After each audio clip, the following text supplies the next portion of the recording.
9. 갈등의 방어. 우리는 전에 투사 없이는 분노가 있을 수 없다고 말했지만 투사 없이는 사랑도 있을 수 없다는 것도 맞는 말이다. 투사는 마음의 근본 법칙이기에 항상 작동하는 법칙이다. 너는 이 법칙에 의해 창조하며 또한 이 법칙에 의해 창조되었다. 이 법칙은 왕국을 통일시켜서 하느님의 마음 안에 간직해준다.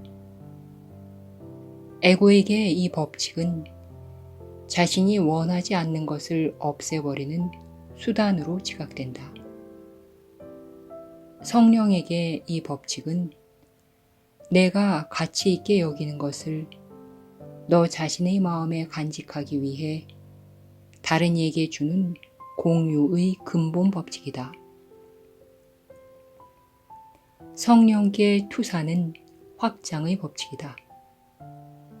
에고에게 투사는 박탈의 법칙이다. 따라서 투사는 내가 어떻게 적용할지 선택하기에 따라 풍요나 결핍을 낳는다.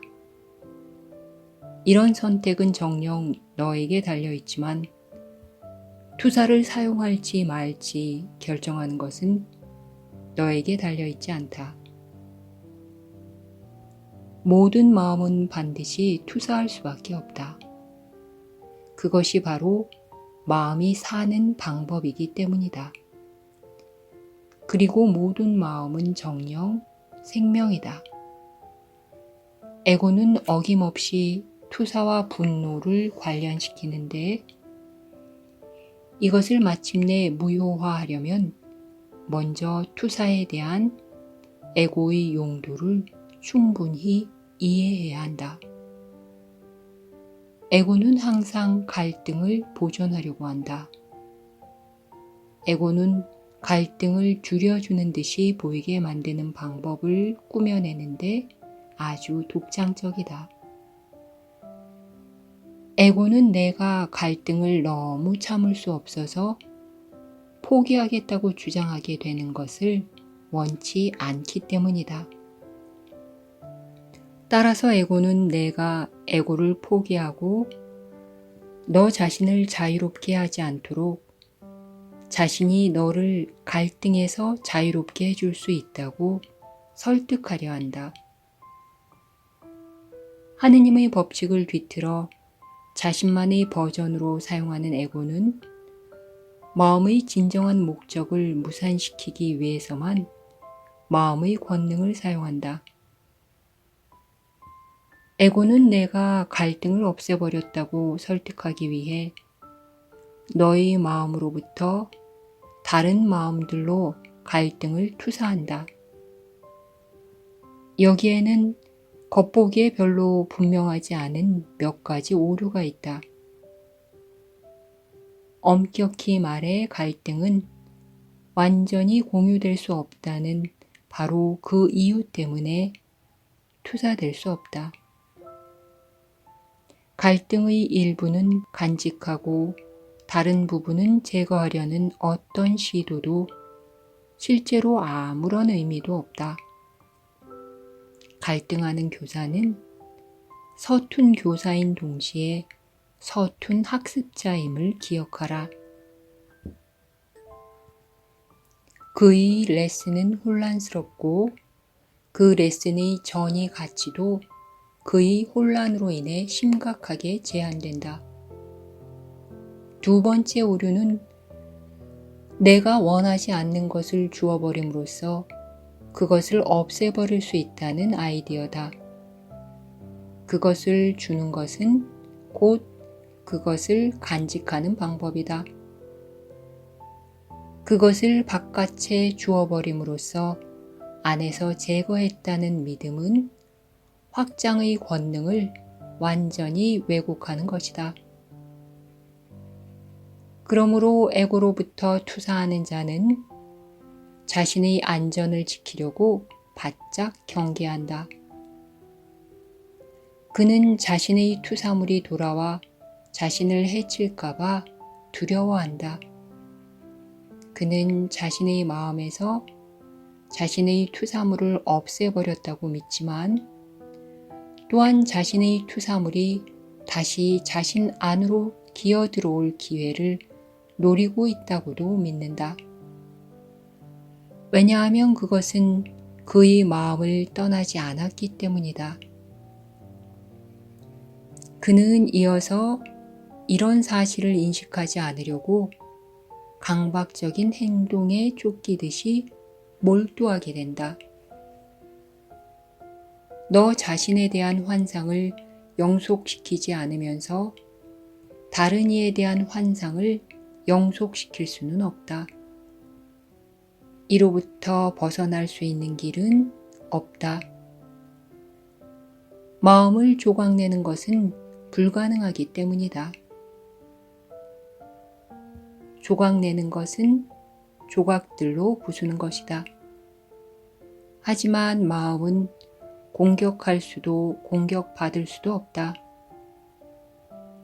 마음이 그럴 수 있다는 믿음은 에고가 항상 범하는 오류로서 투사에 대한 에고의 용도 전체의 근거가 된다. 에고는 마음이 참으로 무엇인지 이해하지 못하기에 내가 무엇인지도 이해하지 못한다. 하지만 에고의 생존은 너의 마음에 달려있다. 에고는 정녕 너의 믿음이기 때문이다.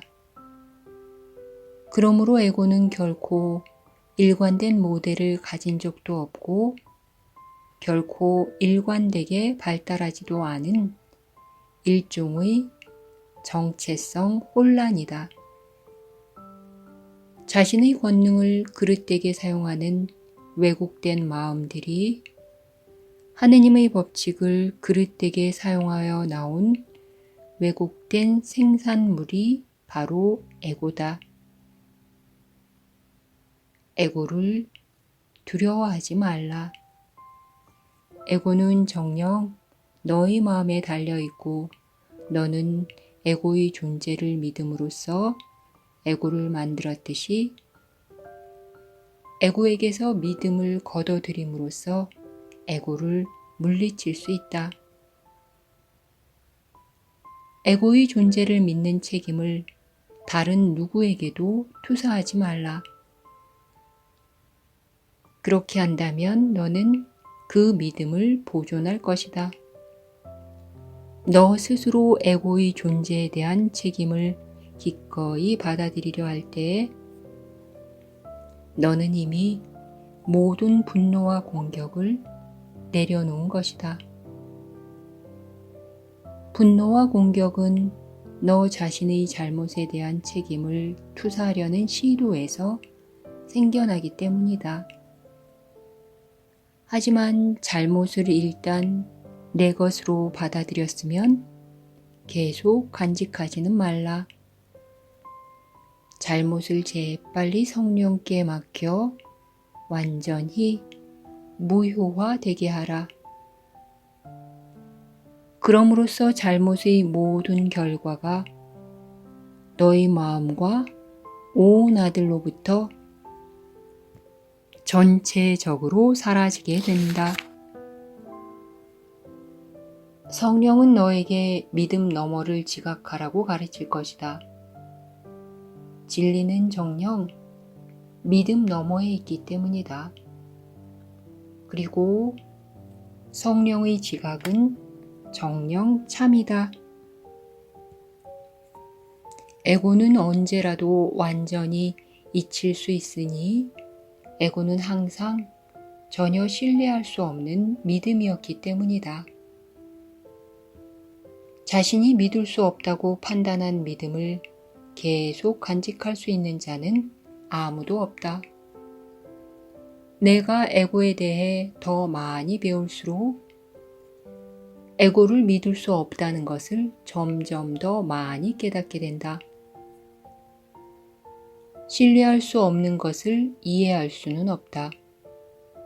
그것은 정녕 믿을 수 없는 것이기 때문이다. 믿을 수 없는 것에서 비롯되는 모든 지각이 철저히 무의미하다는 것은 분명하지만 너는 그것이 믿음 너머에 있다고 인식하지 않는다.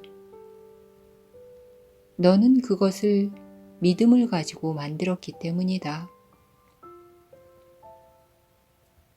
이 수업의 전체 목적은 에고는 믿을 수 없으며 앞으로도 영원히 믿을 수 없음을 가르치는 것이다. 믿을 수 없는 것을 믿음으로써 에고를 만들어낸 너는 홀로 이런 판단을 내릴 수 없다. 너 스스로 속죄를 받아들이는 것은 내가 홀로 있을 수 있다는 믿음에 반하여 결정하는 것이며 그럼으로써 분리의 아이디어를 몰아내고 왕국 전체를 그야말로 너의 일부로서 진정으로 동일시하고 있다는 것을 확언하는 것이다.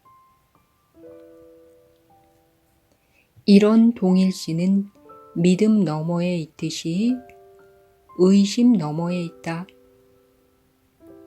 너희 온전성에는 한계가 없으니 존재는 무한 안에 있기 때문이다.